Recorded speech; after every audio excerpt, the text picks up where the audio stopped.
Are you ready to learn a new stitch? This is the herringbone rib stitch created on the loom. The rib stitch consists of knits, purls, and makes this beautiful texture here in the middle of purl twos together. This is a reversible pattern, so it does look a little bit different on the back, but does still create a nice stitch pattern.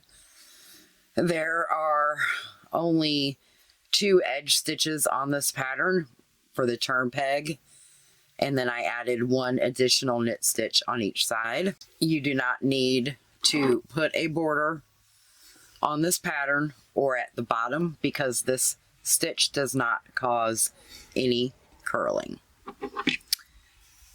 When you're working on a new stitch pattern, I suggest using a yarn that you wouldn't normally use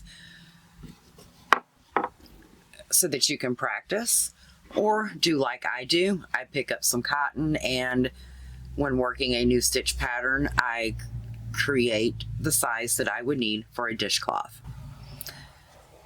So, if you're ready to learn the herringbone lace rib stitch, let's get started.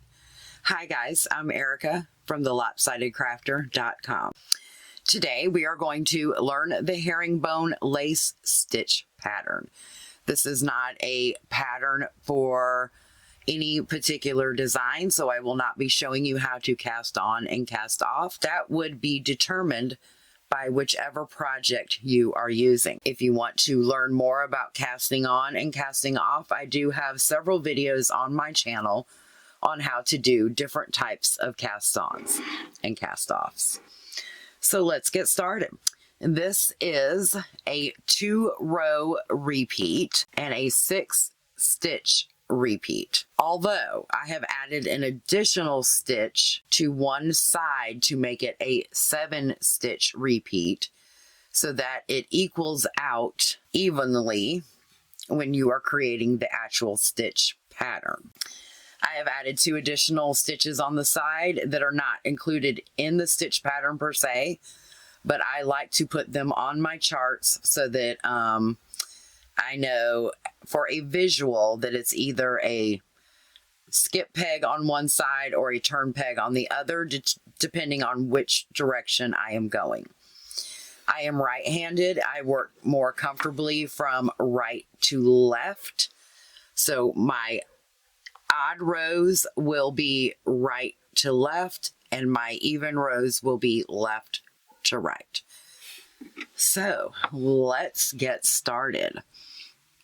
Talk to you a little bit about the way I mark my loom. The first peg here and the last peg on this side are both my turning and or skip peg. And then each white stitch marker represents the end or beginning of a stitch repeat, depending on which direction I am working. And then this green marker right here, working from right to left, this stitch right here represents a stitch that is not in the actual stitch repeat, and that is just simply a knit stitch throughout the pattern. So for row 1, I am going to skip my first stitch. I am going to knit my next stitch. For this particular pattern, I am using the U-knit stitch. Purl 1.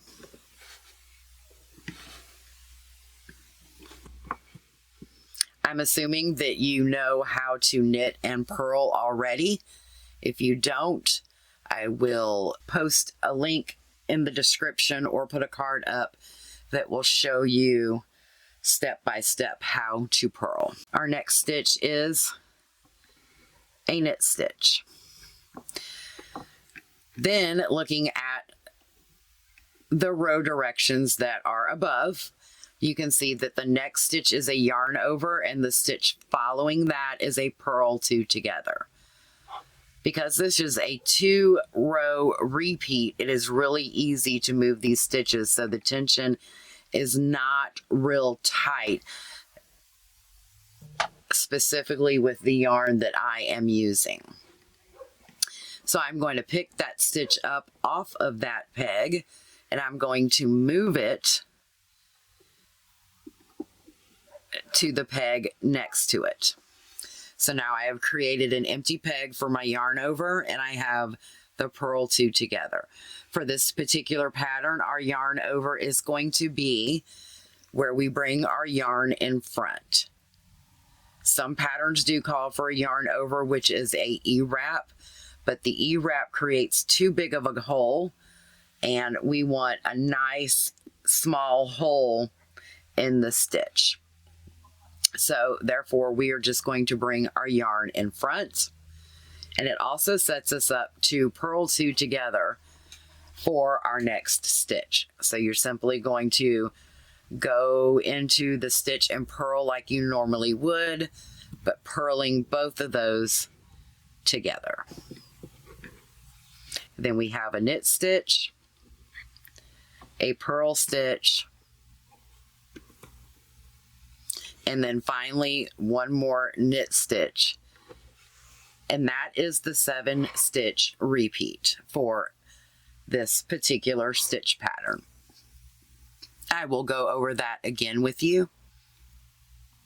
Now, because we are on the second set of repeats, we now are going to work the actual stitch repeat, because we no longer need to do the skip peg or our knit stitch here at the beginning.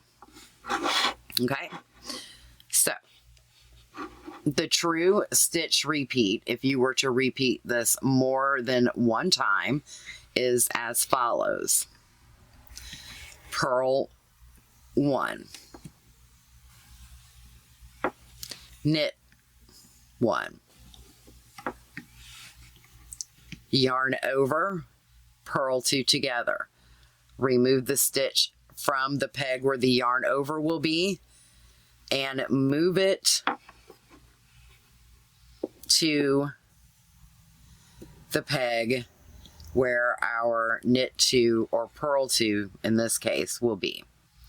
And that twisted on me, so I'm just going to take the hook out of there, pick it back up and pop it onto the loom.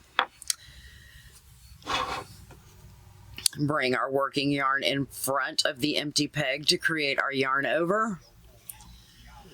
Purl 2 together. Knit 1. Purl 1. Knit 1. And you will do that all the way across the loom, and then when you get to your last stitch, it will be a turn stitch. Working here to our last peg, we're simply going to bring the yarn around the front of the peg to create what looks like a U-knit stitch, and we are going to knit that stitch off. Now, with it being cotton yarn, I like to pull this last stitch, the tension out just a little bit so that it creates a nice uniform edge. Continuing with row 2 of the stitch repeat, since we are now working in the opposite direction, our first peg will be skipped.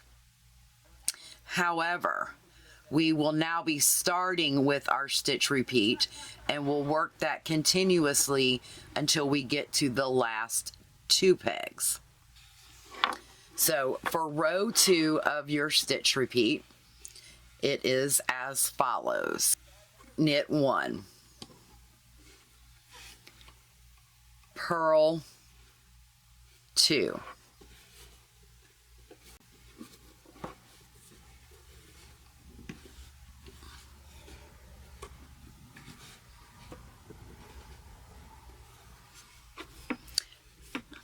Our next stitch in this repeat is a yarn over, so we're going to do the same thing we did previously.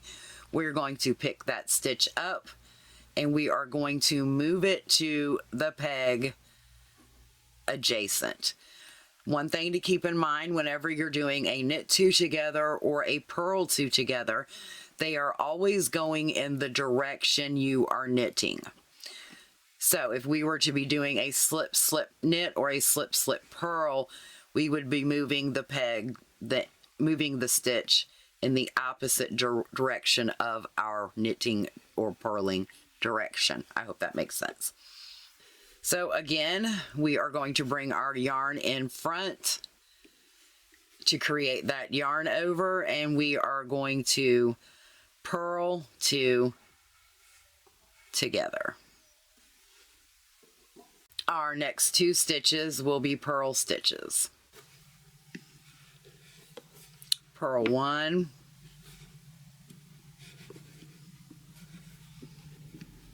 and two. That is the end of our repeat going in this direction. So going in this opposite direction than you started from, your stitch marker will actually represent the first stitch of your repeat, and the peg before the next marker will be the last stitch in that repeat, going in the opposite direction. So we are going to work that again. We are going to knit one,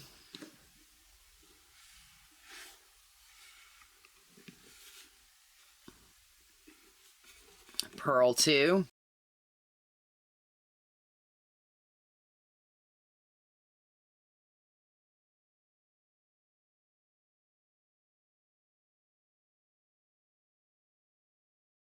create our yarn over space, pick up that stitch,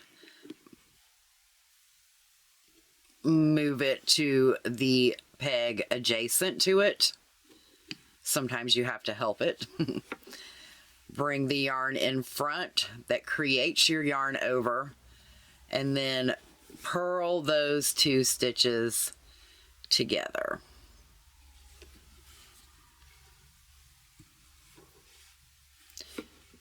Your last two stitches again are purls.